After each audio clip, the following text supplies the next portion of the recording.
Halo Sobat Katedral, jumpa lagi dalam podcast Katedral Faith Space. Bersama saya Agnes, yang hari ini akan berbincang santai dengan ketua lingkungan dari lingkungan Fransiskus. Mau tahu keseruannya? Yuk saksikan terus ya!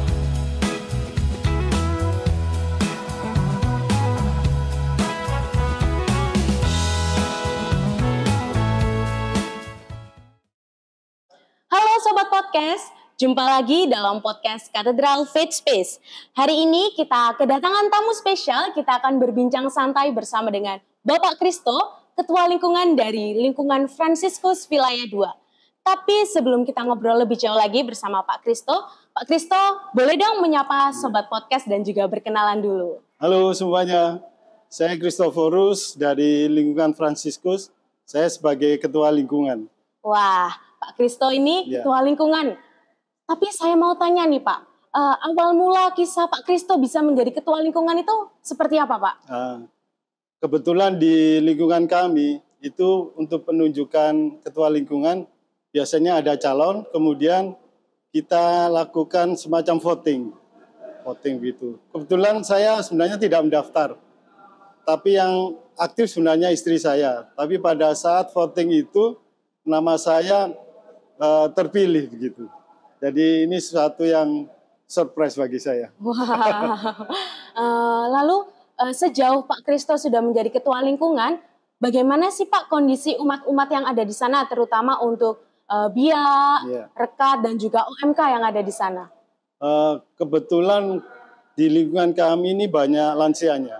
Kemudian untuk OMK itu ada anak saya, kemudian ada juga anaknya Pak Joko, tapi mereka itu kurang aktif. Karena mereka ada kerja, mungkin juga ada yang kuliah. Sedangkan untuk rekat, mereka tidak aktif di lingkungan, tapi aktif di kegiatan paroki. Wow, puji Tuhan. Kemudian untuk yang biak ada, tetapi dia juga tidak aktif di lingkungan, tapi ikut di biak wilayah. Gitu. Oh begitu. Lalu apa ada yang menarik nih dari lingkungan Pak Kristo sendiri? Banyak yang menarik sebenarnya. Pertama adalah yang hadir itu orang tua-tua saja pada waktu kita ada doa.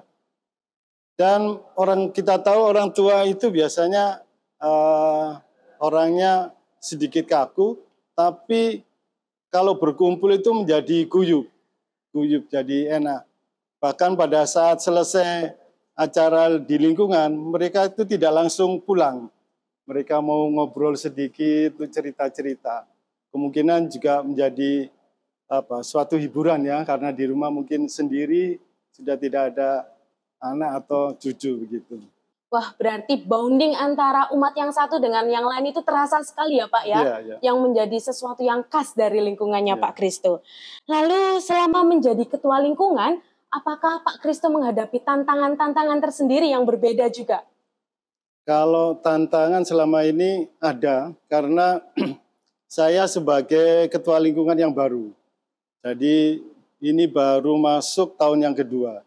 Jadi karena ini sesuatu yang baru, tapi karena ada support dari istri, kemudian kalau ada program ternyata orang yang tidak aktif di pertemuan, tapi kalau ada kegiatan bersama mereka mau guyup untuk terlibat dalam kepanitiaan.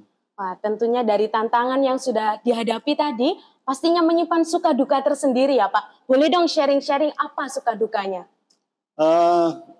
Pertama dukanya, jadi pada saat itu kita ada program untuk ziarah ke seminari dan ke Posaran. Kalau kita lihat animo pada saat mereka hadir di kegiatan lingkungan atau doa, ini kelihatannya sulit. Tetapi dengan pendekatan pribadi, kemudian kita telepon orang per orang, ternyata mereka dengan sukarela mau terlibat. Dan puji Tuhan, karena kita melibatkan semua, mulai dari yang rekat, OMK, kemudian ibu-ibu juga, ternyata mereka mau guyup. Bahkan kesannya sangat positif, mereka puas, dan pada saat kita datang ke seminari, itu juga dapat kesan yang cukup baik. Gitu. Wow. Apakah ada rencana lain Pak yang dilakukan di lingkungan? Rencana kami sebenarnya tahun 2024 ini, karena ini tahun ketiga saya masuk dalam ketua lingkungan, saya inginnya ada regenerasi. Jadi untuk melibatkan orang-orang yang tidak mau terlibat dalam kegiatan doa terutamanya, kita mau mengadakan rekoleksi. Kenapa? Karena kalau kita hanya sebatas ibadat saja, mereka kelihatannya kurang menarik. Tapi kalau kita ajak keluar, kemudian rekoleksi, di sana ada game juga, mungkin suasananya akan lebih cair. Dan kita harapkan setelah cair ini, semakin ada kerinduan untuk yang lain itu mau terlibat. Gitu. Apa harapan Pak Kristo sendiri untuk umat di lingkungan, mungkin juga untuk sobat podcast yang sedang nonton nih? Terima kasih saya diundang untuk podcast ini. Sebenarnya ini juga suatu media yang cukup baik. Dengan hal yang seperti ini, saya bisa lebih banyak mengajak nanti ke umat di lingkungan F, serta tim podcast ini. Saya sangat bersyukur dengan adanya media atau wadah seperti ini. Lalu apa pesan Pak Kristo untuk seluruh umat di lingkungan dan juga untuk sobat podcast yang sekarang sedang menyaksikan?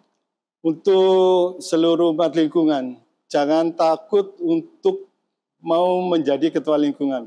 Karena ini adalah kesempatan bagi kita untuk bisa mengenal lebih dekat apa yang dirasakan oleh umat di lingkungan kita, baik itu yang butuh untuk dibantu secara sosial maupun butuh perhatian. Terutama kalau ada yang sakit.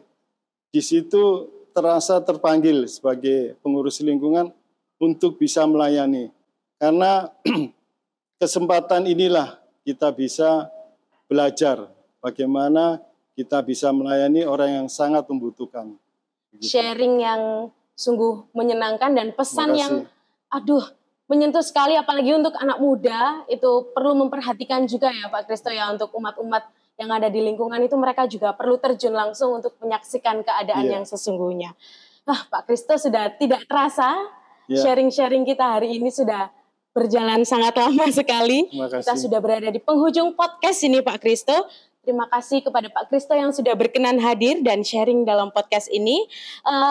Kita mau sapa lagi kepada podcast sobat podcast untuk jangan lupa like, komen, dan subscribe serta share ke teman-teman semuanya, dan juga jangan lupa nyalakan lonceng notifikasi supaya kalian selalu tahu upload episode selanjutnya. Sekali lagi terima kasih kepada Pak Kristo, terima kasih juga kepada sobat podcast.